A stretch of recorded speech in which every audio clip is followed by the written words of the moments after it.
I could confidently say that all of us have had this situation happen to us before. We're sitting around with friends one day, talking about a random subject like the best type of kitty litter to use, even if you don't have a cat. And then all of a sudden, over the next couple of days and weeks, you're seeing ads about kitty litter. Once again, you've never searched this before, you don't even own a cat, but now everywhere you look, you're seeing ads about kitty litter. And despite all of the denials from companies like Google, the reality is that they are always collecting data about you, especially what you're searching and how you're interacting with the internet and your connected devices. Now, there are two main types of people when they hear this news. Firstly, there are those people who are absolutely enraged and angry about this, that this is an invasion of their privacy. So it learns information about me? Seems like an invasion of privacy. Dude, if you think that's bad, go to Google Earth and type in your address.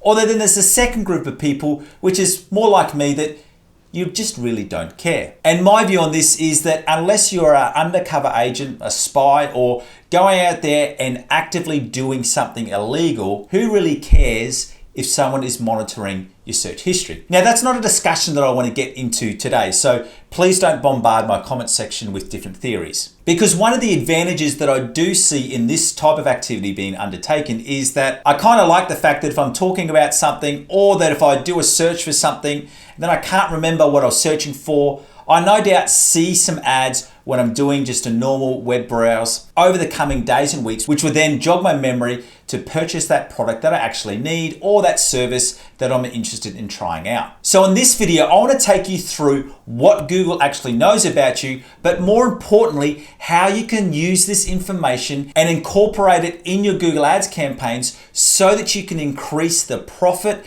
and the sales that your Google Ads campaigns are getting. So firstly, let's start with what does Google actually know about you? And if you'd like to find out after you watch this video, I want you to go through and do a quick search and visit the URL adsettings.google.com. Let's go take a look right now. So remember, we want to go to adsettings.google.com, and then this will bring up the information which Google has about you. Now, when you can see for my profile, you can see that is correct. Yes, I am between 35 to 44 years old. I know, shocking. Many of you thought that I was much younger than that. Obviously, I'm a male. And then we start going through all of these other information points. Is that I am interested in air travel at the moment, and that's because now that our borders have opened in Australia, I'm looking at doing some travel. I've been getting into some fishing lately. That's why we're looking more at some boats and different boating options. And at the moment, we're also looking at some different holiday destinations that we could potentially go through. Once again, it knows that I'm married, I'm interested in marketing, and it's also showing some of the different sports and interests that my kids have through here. So I'm doing some different web searches for them. For advertisers who are using this audience and demographic data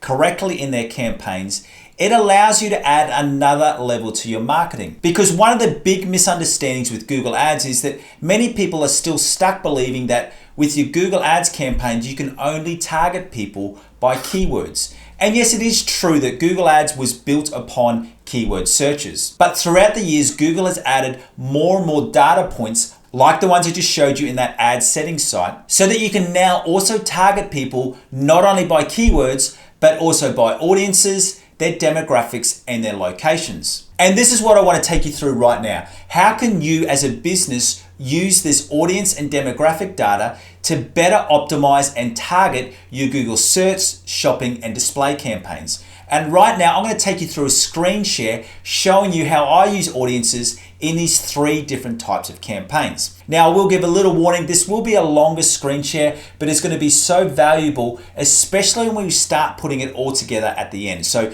please make sure you stay around for this whole screen share. Let's go. The first type of campaign I want to take you through is for a search campaign. And when you go into the search campaign, you go into your audiences tab. Now, what you can do with search campaigns is you've actually got two different options. Is that when it comes to adding in audiences, you can do this through the observation or the targeting method. Now, for search campaigns, I recommend using the observation method and not the targeting method. And I want to show you the reason for that. So the way that I build out my audience lists for search campaigns is that I'll go through and add multiple, sometimes even up to 50 or 60 different audiences. And what I'm looking for is I'm looking to see that the vast majority of my clicks and impressions come from the added segments or the audiences that I've added. Now for this campaign, I've got 260 clicks from my added audiences out of a total of 345. So that's just on 75%, which is sort of the baseline minimum. I like to get above 80%. So I need to go through and add a couple of more audiences for this campaign. And then what this allows me to do is this allows me to go through and add in some different bid optimizations and adjustments for the best performing audiences. Now,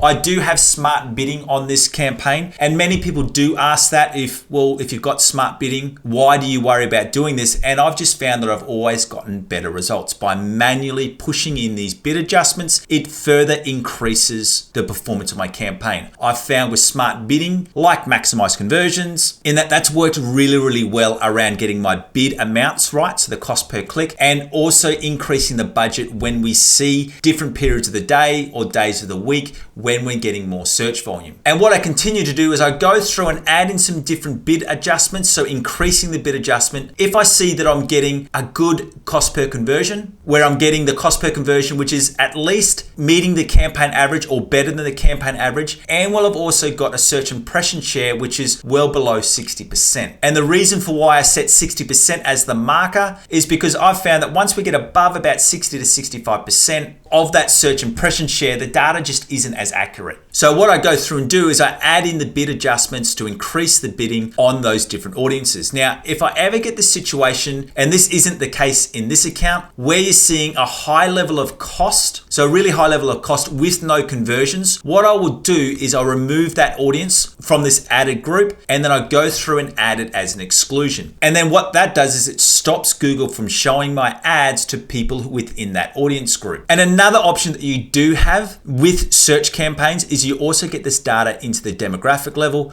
via age, gender, and also household income. And the main thing that I look through here is if I look to see where I've got a really high cost with also a really high cost per conversion. So you can see through here, I have gone through and added in some different bid adjustments. Probably one that I do need to review at the moment is this one in here, the 31 to 40% on the income. I'll go through and do that at a later date. But as you can see through here, we've gone through and added in a bid adjustment to this top 10. And the reason for that is because we're getting a good cost per conversion. And when I flip that over to the number of conversions, you can see that we've started to increase spend on this top 10% because it's been a really good performer for us. So that's the first way that you can use audiences and demographic data on your search campaigns. Now, when we move over to shopping campaigns, there's two different options that I do here with shopping campaigns. Is that in this shopping campaign, I've got it set as an observation method, and then I've got other shopping campaigns where I'm using a targeted method in that I only want our ads to appear to these audiences. So you can see through here, we've got 22 clicks and all of them are coming from these added audiences. Now, I'm not going to spend too much time on this observation method because I very much just go through the same process of what I showed in the search campaign. The only thing that I would add is that with shopping campaigns, you don't get that demographic data, you only get that audience data. But I follow through the same process, is that I'll go through and with this one, because we can't add any exclusions, if I see any audiences that have a high cost with no conversions, I'll go through and I'll actually add in a negative bid adjustment. And that then lowers the bids and also then means that our ads are not going to be appearing as much for those underperforming audiences. But then with shopping, what I will do is I'll build out a targeted audience and I'll be focusing this on two different groups of people. Firstly, these similar lists, so similar to all converters, and then also cart abandoners.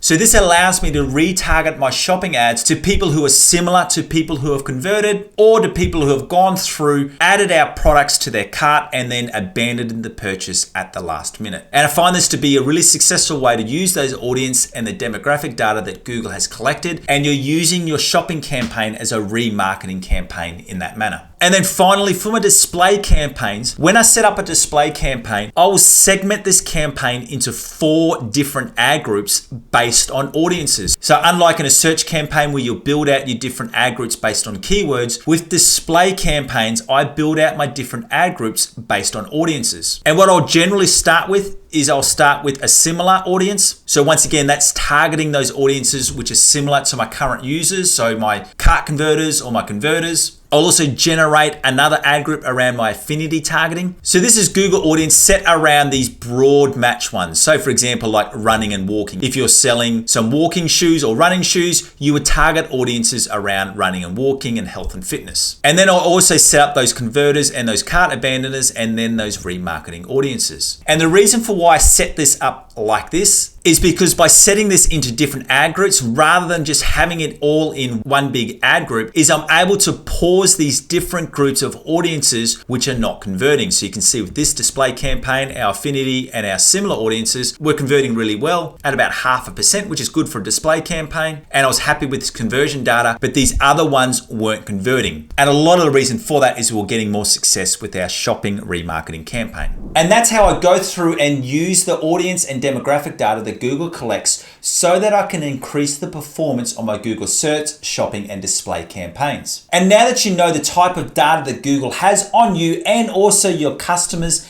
and potential customers, I recommend that you don't waste that data and you start incorporating it into your Google Ads strategy. And learning how to use and optimize that audience and demographic data that Google has so much of the right way so that we can improve the performance of your Google Ads campaigns is one of the large topic points that I have in my private Google Ads community, which I call the 10x Google Ads community, where we look to 10x your results. And that's because every single month in my Google Ads community, I give an advanced masterclass on how you can use Google Ads to drastically increase the performance of your campaigns. And that's all type of Google Ads campaigns, from search, shopping, performance max, display, or video. I then also run a live group coaching and Q&A session. And what I will generally do in these sessions is I'll select 4 or 5 different campaigns from members within the community, and we go through and do a live coaching on the strategies and the optimizations that I would implement into that campaign. And then I also make time to answer any questions that you have about your Google Ads campaign or just Google Ads in general. And then on top of all of that, you've got access to my private Google Ads community feed where you can upload screenshots and ask questions about your own Google Ads accounts. And I come through and answer that as my priority. And on top of me giving you answers, you've also got support from community members from all over the world. So if you'd like to find out more information about my 10x Google Ads community, all you need to do is to follow that link in the description below. And I hope to see you very, very soon in my 10x community. Once again, thank you for joining me. My name is Aaron Young from Define Digital Academy, and I'm your 15,000 hour Google Ads Master. See you next time.